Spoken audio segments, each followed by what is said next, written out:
Welcome to Foxhole Symphony, a podcast about the transformational value of men in authentic community. In our Foxhole, men are equipped to build relationships that foster belonging, accountability, and growth. Stop believing the lie that you can thrive in isolation and instead join us on the journey from broken to whole. Hey, welcome back to the Foxhole Symphony podcast. This is Sarge here with my good buddy Mark. Hey, guys.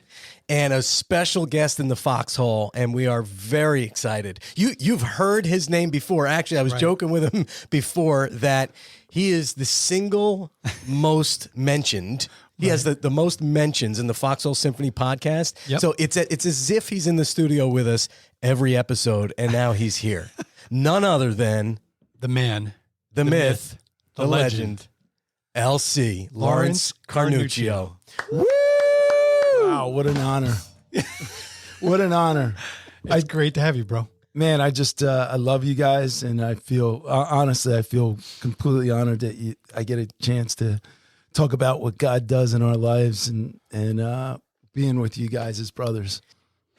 LC, I'm going to start by telling a little bit about your background, and we're going to pick from there and have some great conversation together. I know there are people not only in Marked Men, but just in our lives that can't wait to hear from you. So LC is our good friend and brother in Christ. He was born and raised in Westchester, Pennsylvania.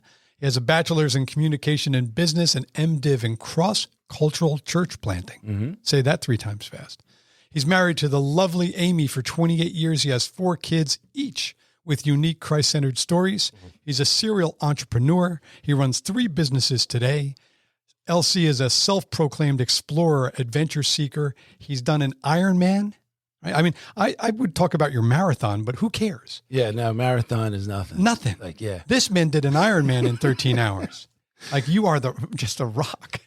He's a Marked Men for Christ regional director and P1 senior co-leader with a deep passion to help men live out their God-given mission while making the most of the gifts that Jesus has given each of us. How's that for a bio? Yeah. No, that sounds great. So if you need anyone else to say that. That really does well for a 3 on the Yeah. Enneagram, man. There you go. Hey, this is over, man. You're good. You're feeling affirmed. I'm feeling great. Yep. Now it's time to, I would pop rub the your back bubble, when I man. was saying that if I could reach you, but I can't. So, all right. So there are so many things we could talk about, but as often is the case with our guests who we love and know well, we have to focus a little bit. For you and me, I'd be remiss if I didn't talk about some of your travel adventures. Since we have vacated together with our families, I do have this vision I mentioned to LC about being on a rock in the middle of the ocean in Maine. Mm-hmm. And we had some kayaks with us on this particular trip. And one morning, as we're making the coffee for breakfast, I stroll down to LC's house and I don't find him. But what I do see out in the far distance, hundreds of yards offshore, Maybe a half mile.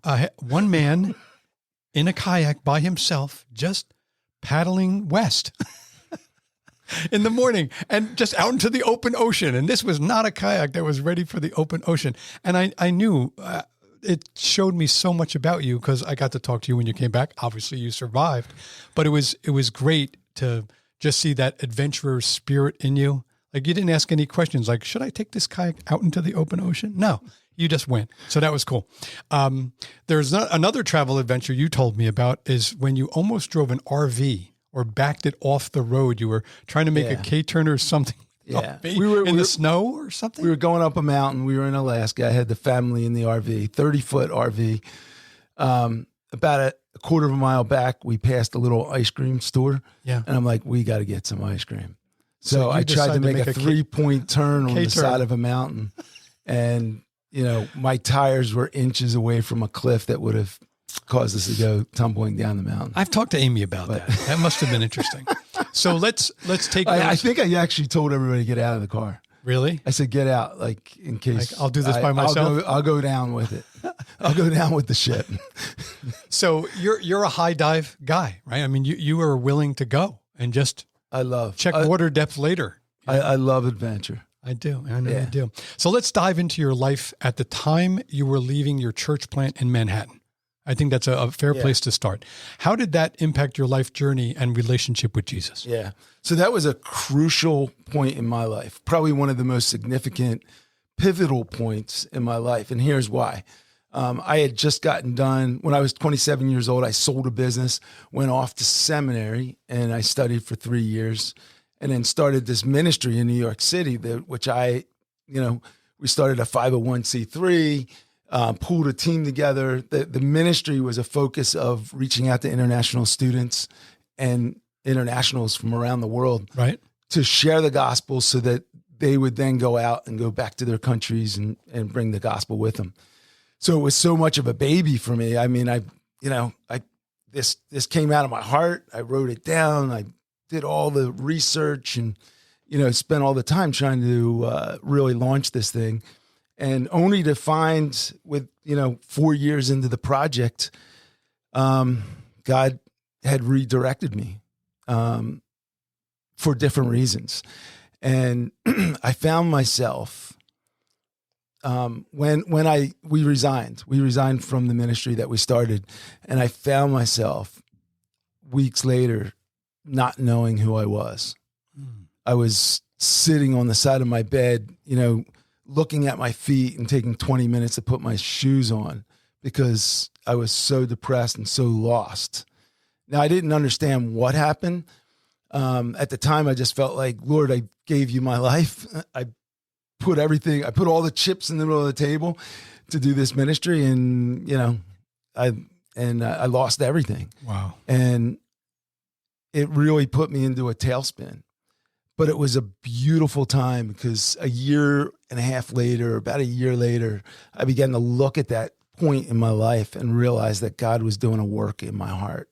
Because what was happening was, and this typically happens with entrepreneurs, we create things. We create a business, or we create a ministry, and it becomes ours. Sure. And the lie that I told myself was that I was building that for God.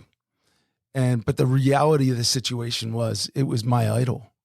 Mm-hmm. Now, how scary and tricky is that? You're doing something for God, or what you think is for God, and God allowed that idol to fall. Sure. And by his grace, he allowed it to fall, mm-hmm. which really exposed my own heart of where I was, as even though I was doing something ministry and people were, being reached with the gospel.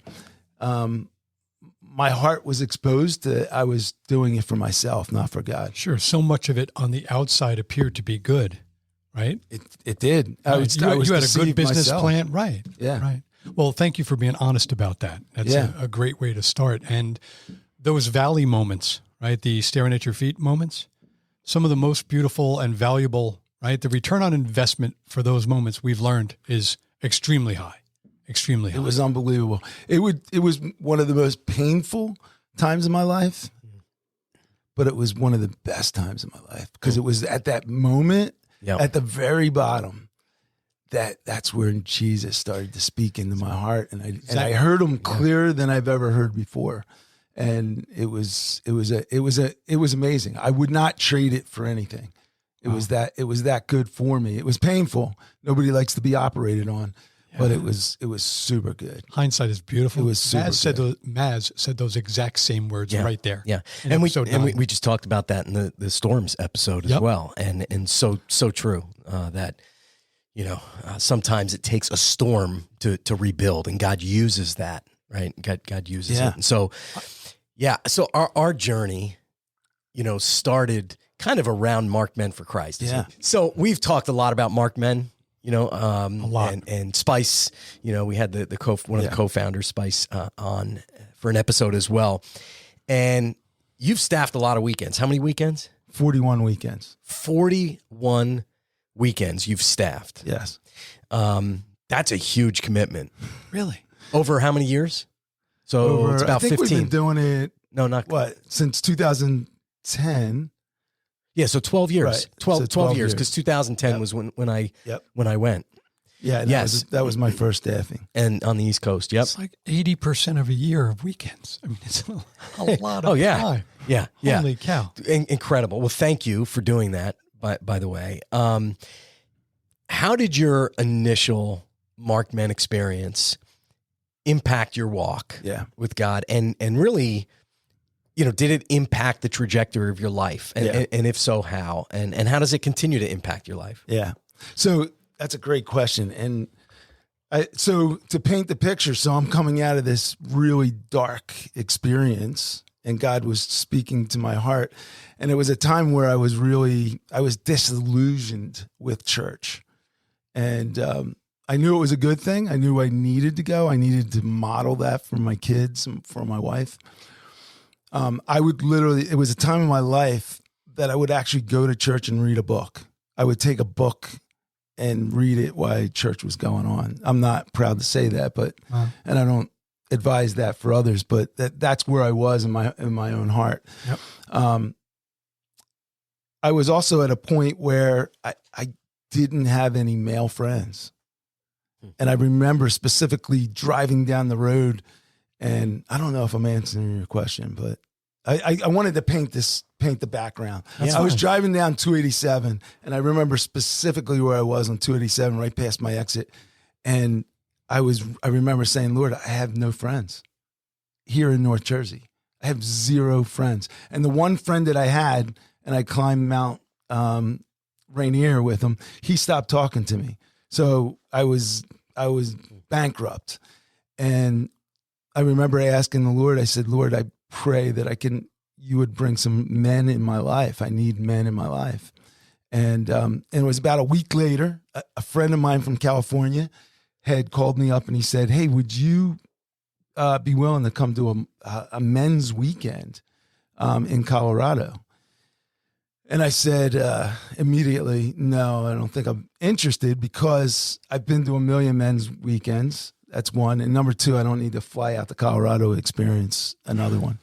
So 2 weeks later, he calls me back and he says, okay, I know you said no, but would you come to a weekend that would support me? He says, I think it's a pretty intensive weekend, and I'd want your support as a brother. And I said, well, now you're asking a little bit differently.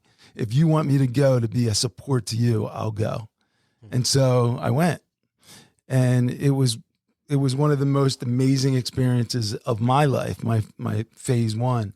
And here's why. It was for the first time in my Christian walk, I saw men love each other unconditionally. I saw men being willing to share their heart and to be transparent and not hide. And I was actually shocked by what they were willing to admit to one another. And there was no fixing. There was no judgment. All there was love from other brothers that got around them, other men, and got around me. And I was just amazed by that. And I walked away from that weekend thinking 2 things. One, this might be the closest that I've experienced heaven on earth. Wow. Just this unconditional love that other men were giving each other, and other men were giving me as I shared my own brokenness. And number 2, I said, if most men that called themselves Christians would go through a weekend like this, the church in general, the church would look extremely different. It would radically change the world. Sure. And so I went back, and on my flight home, I made a list of 15 people. I think Sarge might have been one of those guys that I put on the list. But I made a list. Needed it. Yeah. I made a list of 15 guys that I thought I would really want them to experience this weekend. A lot of them were leaders in their churches. They were pastors and leaders of other ministries. And I knew that if they caught the vision for this, they would be all in, and we'd see this thing, just start to grow. At the time, there was nothing going on the East Coast. And so I started to make those phone calls, and I went through my list, and nobody said yes. And about 1.5 years went by. And then finally, one of the pastors from my brother's church called me, Ryan Enns, and he says, hey, we're starting a men's ministry, and your brother mentioned something about a weekend. Do you think that a Mark Men weekend would be a good way to launch our men's ministry? And I said, absolutely. Unbelievably. So we had our first weekend. It primarily came from my brother's church, and we had guys fly in from all over the country. We had guys driving in from Indiana. Oh, the Indiana contingent was huge. It was unbelievable. Brian and his dad. Yeah, they had to be 15 guys that drove in from Indiana. Yep. With all the equipment. The trailer. Drove the trailer. Yeah. So awesome story. Did I answer the question? No, you didn't. But that was a great story. Yes. So the question was, how did it change the trajectory of your life? What was the impact it had? So, now, what was different about you? Yeah, so I think Mark Men for Christ, or that Mark Men for Christ experience, taught me how to begin to be transparent with other men and learning how to set up a safe place where I can be real with other men. Sure. And not feel like, hey, somebody's going to try to fix me or share a couple Bible verses with me, or, So shout out safety. So I felt, here's how it changes. It was a new realm of Christianity that I never experienced before. Before it was more performance oriented. Okay, I go to church, I say the right thing, I read the Bible, I say the right prayers, but I wasn't really experiencing authentic Christianity and this brotherly love that I began to experience within the Mark Men for Christ community. Why should anybody care? If I'm somebody listening that hasn't experienced that, maybe they're going, why should I care? Like, why is that important? What changes? You can't do the Christian life by yourself. Mm-hmm. And we agree. Unfortunately, sometimes in churches, we're not necessarily finding what we need to do it there either. I'm not saying don't go to church. Church is awesome and it's great and there's avenues to grow in your faith. But sometimes it's not safe to share your real brokenness because with the fear that maybe you're going to be asked to leave the church or put on the side exposed or something's wrong with you. Yep. And now you have, and this is what I think, God's intention for the church was. And in the beginning, the early church, they met in small in the houses. It was a house church, and they would meet together and they would share what was going on. And I think there was a real intimacy, there was a real love, a genuine love, and a real honesty that they were experiencing with each other. And I think with the Mark Men for Christ experience, it introduces us, it introduced me back to what that might look like, and really an opportunity to maybe help others experience it so they could bring it back to their church. Yep. Beautiful. Did I answer the question that time? Absolutely. Okay. You're doing much better now. I want to grab that before we get into the next question, but great question. Why should somebody care? Yeah. LC said it a few minutes ago, and he said the lie I was telling myself is it was for God. Yeah. And I think every man is lying to himself in some way, at some stage, where they are in their lives, what they see in the mirror, what they've conjured up about themselves. There's a layer there that is a mask. Yeah. There's a mask there, and you should care about peeling away that mask and peeling away layers of the nonsense and crap the world piles on you so that you can really see what God's plan for you is. Yeah. That's authentic. Yeah, that's good. Sorry, I wasn't answering for you. That's my answer. Here's another lie that most men walk around with. Hey, I'm broken, and I'm the only one broken. Right. And when you meet other people that are sharing some of the same struggles, wow, you begin to say, okay, I'm not alone. Mm-hmm. I'm not alone. The man across the table from me is struggling with the same thing.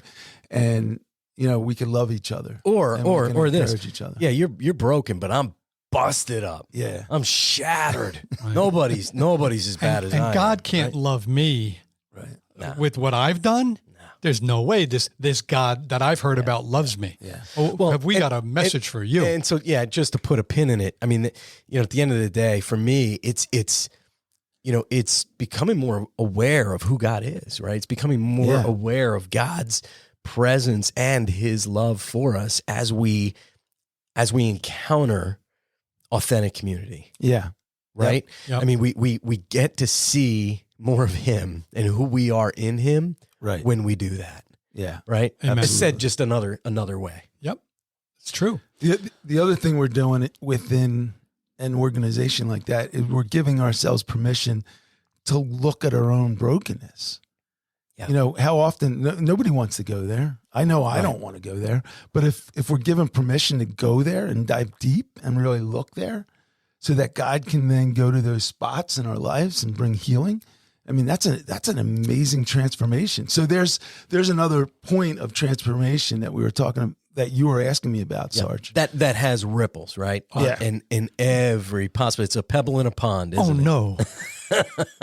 Absolutely. The ripple effect that goes around the world. Hey, forget about it. So thank you for the segue, right? Yeah. Brokenness. So here in the Foxhole, we often address the topics of wounds and brokenness. We see these as essential to authentic relationships and building men's community. What's the root of your brokenness, LC? And could you please unpack your father wound for us a little bit? Well, it's funny before I tell that, my dad goes to the Markman weekends with us. Right. And he walked up to me one day and he says, hey, Lawrence, he calls me Lawrence. He says, did I create a wound in you? And I said, Dad, a wound? Are you kidding me? A wound? One? Anyway, but You want me to just tell you about the big one? Yeah, for those that don't know LC and his dad and his family, it's a beautiful, beautiful relationship. yeah, I love my dad. My dad's a big part of my life, and I love the fact that we get to staff these weekends together. But I think I'm wounded in a lot of areas, but this is a key woundedness for me. Is over the weekend we deal with a couple different wounds. The very first one we deal with is the wound of deceit or the wound of the false self. And Right. and what that is I'm really good on the Enneagram. We talked about it earlier. Yeah. I'm a number 3. Right. So that's the achiever. Right. And the achiever is always striving to do things. That's why, when you did the bio, it's like, yeah, you're pumping me up, man. It's like, yeah, 3 businesses, traveled the world, Iron 4 Man. kids, Iron Man.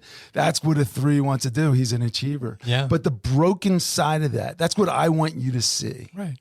But the broken side of that is that there's somebody behind that brokenness. And it could often be, for myself, I could be depressed. I could feel like a loser. I could feel like I'm not accomplishing. But I don't want you to see that part of me. I want you to see the achievements. Sure.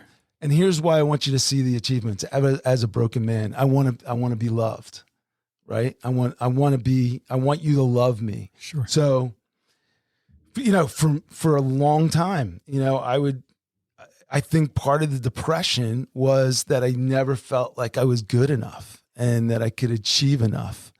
And it wasn't until really recently, over the last couple of years, I actually went to a counselor, and this was great. Like, this guy was awesome. He goes, so LC, tell me about your life. And I went through the bio, right? And he looks at me and he says, hey, that's good. But nobody cares. I said, what? He said, yeah, we don't care. Don't get me wrong, LC. We're happy for you. But we don't go to bed thinking about your accomplishments or your brokenness or your failures. We accept you just the way you are. Right. And at that moment, I mean, that guy, he didn't realize it, but the Holy Spirit was speaking through that man, and 1,000 pounds lifted off my chest. And I felt freer than I've ever felt before, because at that moment I was like, I don't have to perform. I don't have to perform to get you to like me. Sure. It doesn't matter. Performance. I could zone. perform to do for other reasons, for His glory, but I don't have to perform so I can get your love. And that was critical for my life. So that's part of my brokenness, Right. in wanting to perform. But by the way, 3s on the Enneagram make excellent salesmen, because they will do whatever it takes to get the sale. Sounds often. like Spice a little bit, right, Yeah. Sarge? Oh yeah. So we will sell real hard to get the sale.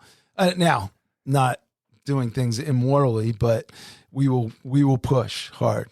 Give me that affirmation. Yeah, that's it. Give me I that want the affirmation. So Anyway, I understand. So that's been part of my broken world in wanting that love from other people. Got it. So we know that the parable of the prodigal son is of particular significance and importance to you. You love it. Talk to us a little bit about that. Yeah. So here's what's amazing about the prodigal son, and I think it just wraps up what the gospel is so well. And here's how. The son goes away with, the father divides up, the inheritance. He gives it to both of the sons, and the one son goes off and he squanders it. Yeah. In a foreign land. And then soon after, runs out of everything and was, working to feed the pigs. And as he was feeding the pigs and he was hungering for the food that the pigs were wanting to eat, he thought, hey, the servants in my father's home, if I could only be a servant in my father's home, it'll be much better. So he begins to start heading his way home, and he starts to recite what he's going to say to the father. Father, I've sinned against heaven and I've sinned against you. Can I at least have a place as a servant in your house? So he's coming home, and I envision this thing, in my head where the prodigal son's walking over the crest of the hill, and the father's sitting on the porch, sipping on his iced tea or lemonade or whatever it is, and he actually sees Arnold Palmer. Yeah, he sees his son, and he grabs the robe and he starts to run. He runs to the son. Yeah, yeah. And the son starts, and then as he gets close enough, the son starts to say what he was going to say. And it almost seems in the passage, he does say it, but it almost like he ignored it. Almost like the father said, shh, I love you. You were dead and now you're alive. And that's the gospel. I mean, our Heavenly Father, in the midst of our greatest sins and our greatest atrocities or whatever comes out of our lives, he not only accepts us, but he runs towards us and he throws a robe around us and he says, I love you. You were dead and now you're alive, and let's go back and celebrate. And why I love that story is it's not only for salvation, but I think we can take that story and we can run with it our entire lives, because oftentimes I go and squander my inheritance. And his response is absolute love and acceptance for me, and just, always takes me back with open arms. And I'm amazed by that aspect of God. That's beautifully said. I see you as a catalyst for deep, authentic relationships for men. I'd like you to define that. Why is that? Why does that fire you up? Why is helping build deep, authentic relationships important to you in your life journey right now? Yeah, I think for me, as we kind of encourage each other in this journey, I think for me, my desire is to see men freed up to the nth degree, completely freed up to use their gifts and their abilities to be all that God wanted and intended them to be. So it's my desire to see men not only take their bag of gold and use all their giftedness to multiply that for the kingdom of heaven. And I think oftentimes, again, as men, we disqualify ourselves from being completely used by God. And in this authentic relationship, we free each other up by reminding each other that we're forgiven, that God's with us, and that we have gifts and abilities, and we can, go out and use those gifts, those bags of gold, and for the kingdom of heaven. So it has, as you say, Sarge, this rippling effect. Mm-hmm. And the rippling effect goes around the world. Yeah. When our lives are changed, we impact our kids, our family, people at work, people on the street, and you don't know what that does to them and where they go with that. Yeah. Well, we're all about it. We started talking about the pebble in the pond, right? You drop the pebble and you watch the ripples go out.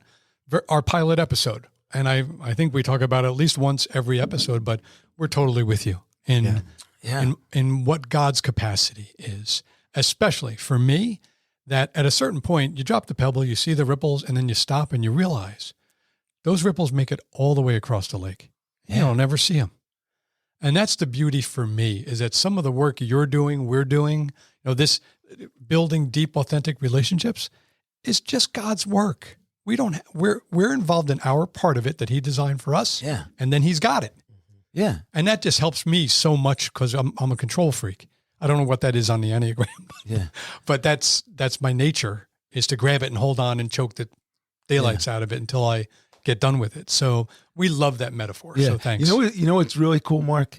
The ripple effect goes around the world, but it doesn't have Mark's name on it. Right. Which is really, really cool. Perfect. That it doesn't have your name on it, but God used you to cause that ripple to take place. Yep. It's amazing. I'll give you one little example, like just in my own life. So I became a Christian when I was in college, and I went home and shared the gospel with my brothers. Both brothers became Christians. One is a pastor. The other one is a medical doctor. My brother, Michael, who's a medical doctor, has a vision to reach Muslim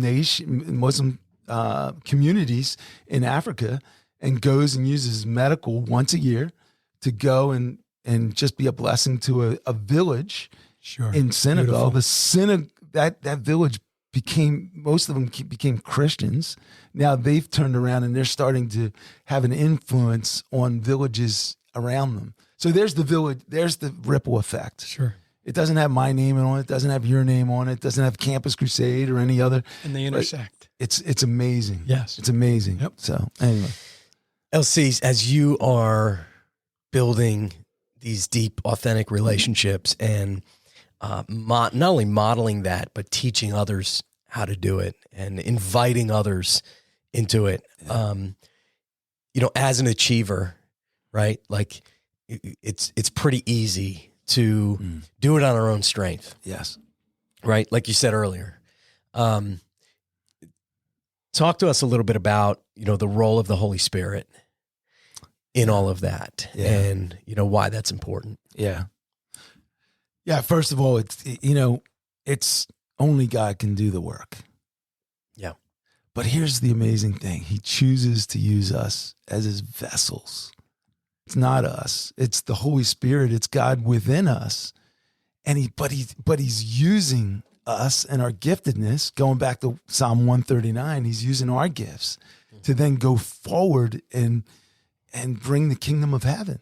Yeah. We're bringing the kingdom of heaven to a world we're seeing the kingdom of heaven start now. I love the Lord's Prayer, thy kingdom come, thy will be done on earth as it is in heaven. I mean, the kingdom doesn't start when we die. It starts right now. We can experience aspects of the kingdom now through each other's gifts, through the Holy Spirit. Yeah. Beautiful. Well, we are getting close to the end of this particular episode, but I get a funny feeling this guy might be back at some point, but we'll get to that later. Your family, love your family. 3 of your kids are pursuing missions leadership through YWAM, right? Yeah. Right now they're in, yep. I know. And get a chance to support them, talk to them, pray with them, et cetera, and see Gabe for the first time so long, a few months ago. It was cool. And I think that's a testament to what you're not only doing outside your home, but what you're doing inside your home. We always love to ask our guests is, what's next in your life and ministry? What are you dreaming about? What's that big? I know you. Come on. That's a great question. We're at a pivotal point. Amy and I, we're at another pivot. I think throughout our lives, we always have these pivotal points. Right now, we're in a pivotal point. I mean, just a year ago, I had all my kids at home, and they had each one of them would bring, three of their friends over for dinner. So literally every night we would have 15 cars in front of the house, and we loved it. I mean, it was just like this beehive of kids coming in and out of the house, and we just wanted to share the love of Christ with them, make them feel special. They feel comfortable when my kids aren't even home, and one of their friends comes over, says, "Hey, Mr. Carnuccio," walks past me and opens up my refrigerator and gets something out of the refrigerator. That's I've seen it happen. I've seen it happen. I'm like, who is that? Right. Hey, that's my hoagie. like, oh, what are you doing? That's Freddie. What do you mean? And guess what? We love it. We love it. So now all the kids are gone and their friends aren't around anymore. And we have an empty house. And guess what? It's really sad. I'll be honest with you. It's a sad moment for Amy and I. We're missing our kids. Nobody's home.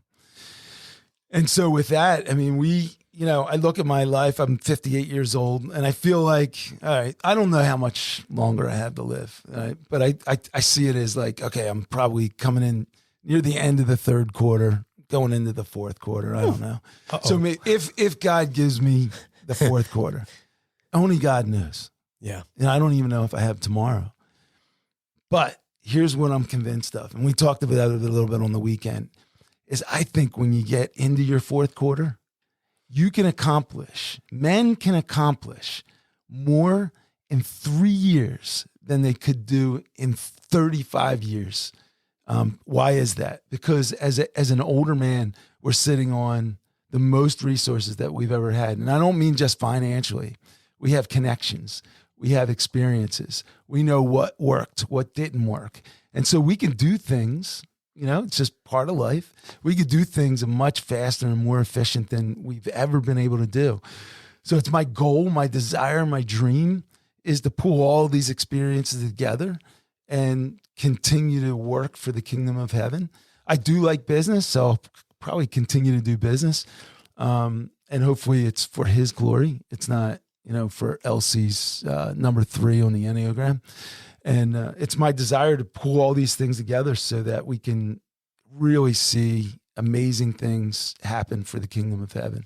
And so that's, Amy and I are kind of figuring out what it is specifically, Mark. I don't know. Right. But we're praying about it. We're looking at it. But I'm honestly, one of the biggest lies in the Western culture, and as Americans, we bought into it, is that you hit age 60, 65, and you retire and you ride off into the sunset, playing golf for the rest of your life. Are you kidding me?